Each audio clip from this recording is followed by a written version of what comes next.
अस्सलाम वालेकुम students.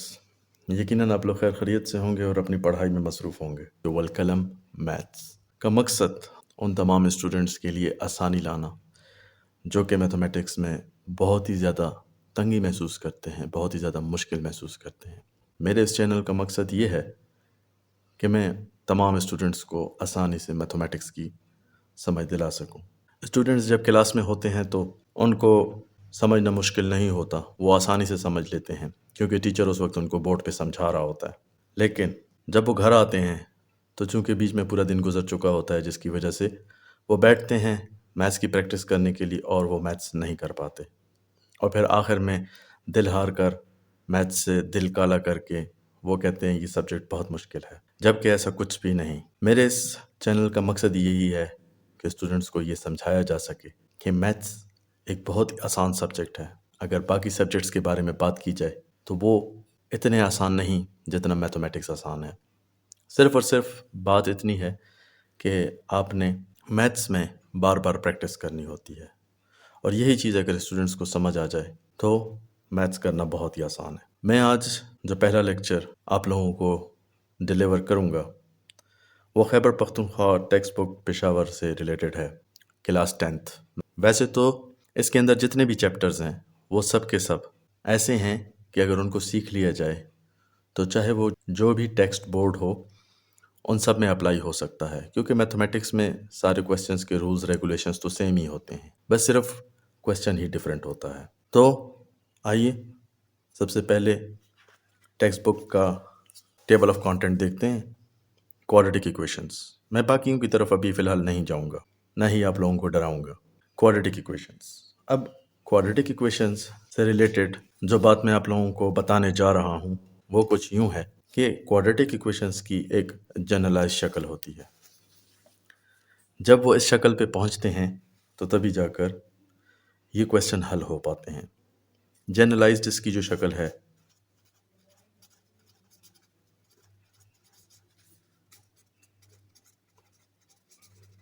Generalised formula.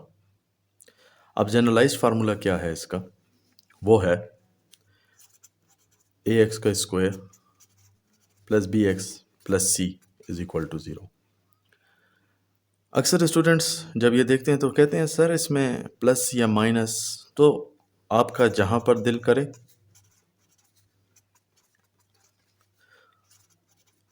आप वहाँ पे माइनस लगा सकते हैं, ठीक है। ये कोई इतनी मुश्किल बात नहीं, लेकिन असल जो शक्ल है वो क्वेश्चन की यूं होनी चाहिए, तभी जाकर वो क्वेश्चन फैक्टराइज होगा। अब सबसे पहले हम लोग चलते हैं एक्सरसाइज 1.1 की तरफ। एक्सरसाइज 1.1 में जो पहला क्वेश्चन बता रहा है, देखें, solve each of the following equations by factorisation. अब इन क्वेश्चंस को जो करने का तरीका है आइए वो सीखते हैं। ये हम लोगों ने क्वेश्चन लिख लिया और इसी के ही पहले क्वेश्चन के पहले पार्ट को हम लोग अब सॉल्व करेंगे। ये क्वेश्चन जिस तरीके से होता है इसको हम लोग कहते हैं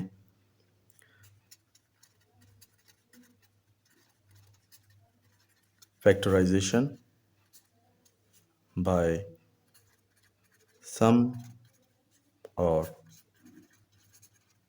प्रोडक्ट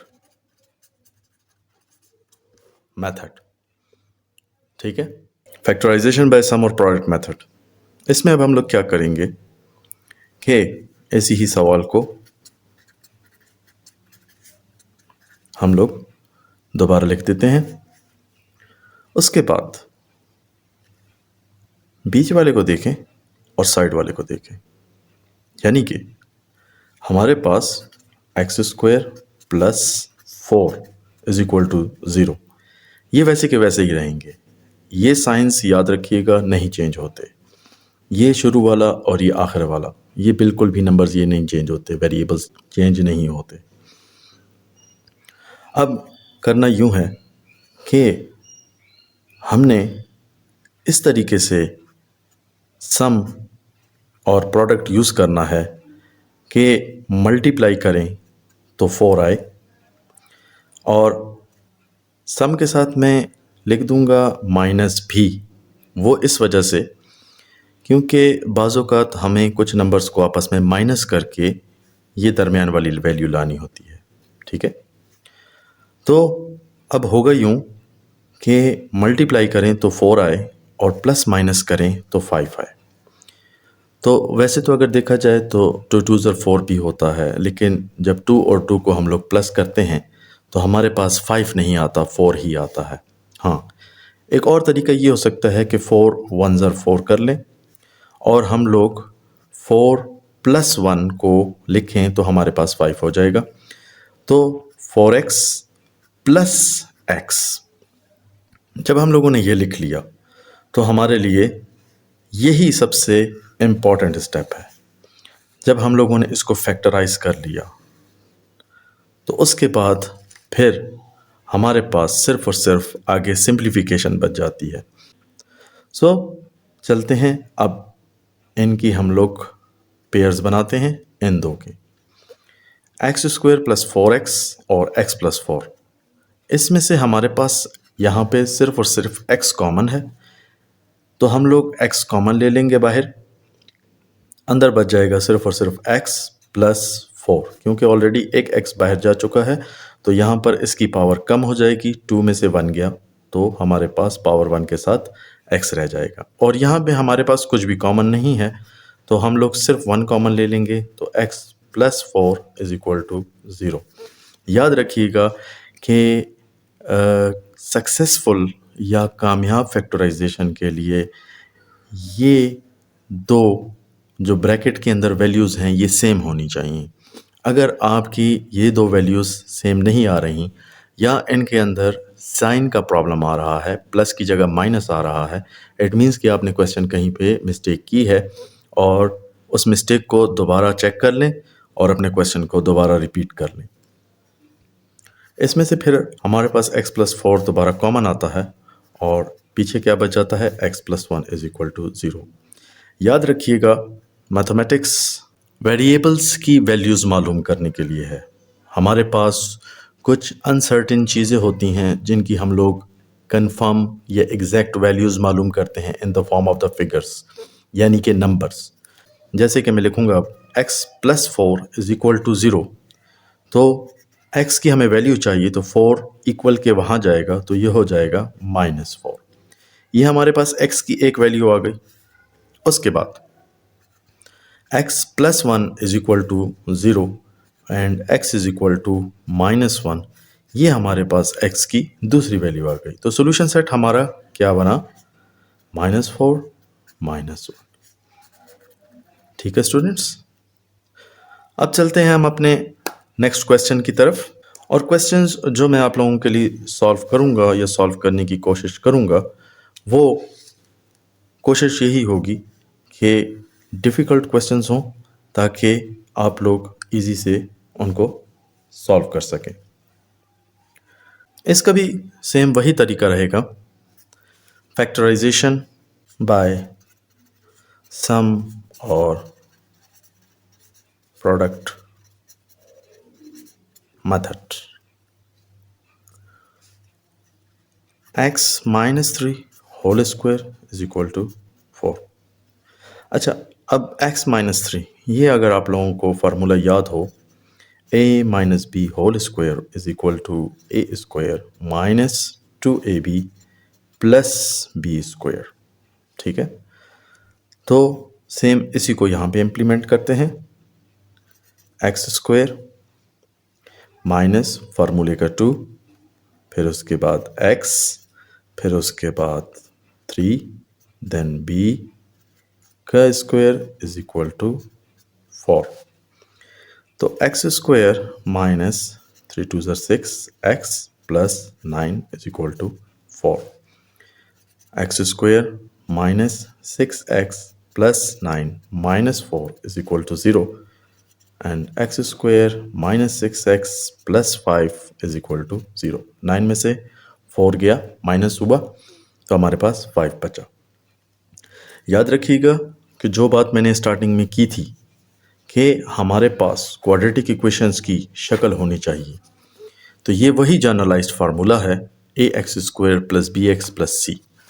तो मैंने इसको डायरेक्ट फैक्टराइज नहीं किया क्योंकि ये फैक्टराइज वैसे हो भी नहीं सकता था। इसको फैक्टराइज करने के लिए हमारे पास जो तरीका है वो इसकी पहले फॉर्म चेंज करनी है, इसकी शक्ल बदलनी है और इसको हम लोगों ने सबसे पहले ax² plus bx plus c की शक्ल देनी है। जब तक हम ये शक्ल नहीं देंगे तब तक हम फैक्टराइजेशन नहीं कर सकते। अब होगी फैक्टराइजेशन, तो यानी कि x² minus plus 5 is equal to 0 multiply करें तो हमारे पास 5 आए और प्लस या माइनस करें तो हमारे पास 6 आए। इसका एक ही तरीका है कि हम लोग करेंगे 5x माइनस x, यानी कि 5 1 ज़र 5 और 5 में 1 प्लस किया तो हमारे पास 6 आ गया। तो यहाँ पे हम लोग माइनस और माइनस को आपस में प्लस करेंगे, जैसे हम लोग कहते हैं ना minus into minus is equal to plus. तो हम लोग यहाँ पे क्या करेंगे 5x minus 5x minus x plus 5 is equal to 0। उसके बाद अब हम लोगों ने इनकी जोड़ी बना देनी है और इसमें से हम लोगों ने x को कॉमन ले लेना है। तो x माइनस 5 माइनस 1 मैंने इस वजह से बाहर कॉमन लिया ताकि ये हो सके कि हमारे पास जो प्लस है अंदर वाला वो भी माइनस हो जाए। तो x माइनस 5, मैंने पिछले क्वेश्चन में भी ये बात की थी कि हमारे पास ये और ये दोनों वैल्यूज़ सेम होनी चाहिए जो ब्रैकेट के अंदर हैं, तो तभी जाकर हमारे ये फैक्टराइजेशन कामयाब है। अगर इसमें से कुछ भी कम हो जाए या कुछ भी थोड़ा रह जाए या साइन चेंज रह जाए तो इट मीन्स कि हमारी फैक्टराइजेशन ठीक नहीं है। और -1 को अगर देखा जाए तो -1 को अगर दोबारा अंदर मल्टीप्लाई किया जाता है तो x 1 ज़र x माइनस x और माइनस माइनस प्लस 5, तो मुड़कर हमारे पास ये शक्ल दोबारा बन जाती है। सो अब इसमें से x माइनस 5 कॉमन लेंगे, x माइनस 1 हमारे पास पीछे रह जाएगा। हमने x की वैल्यूज़ फाइंड आउट करनी है, तो x is equal to 5 and x is equal to 1। तो सॉल्यूशन सेट हमारे पास क्या आ गया 1 एंड 5। यकीनन स्टूडेंट्स आज आप लोगों को ये क्वेश्चन समझ आए होंगे और इन्हीं क्वेश्चन से रिलेटेड अगर आप लोगों को अभी भी कोई मसले मसाइल हों तो आप लोग मुझे कमेंट बॉक्स में मैसेज कर सकते हैं।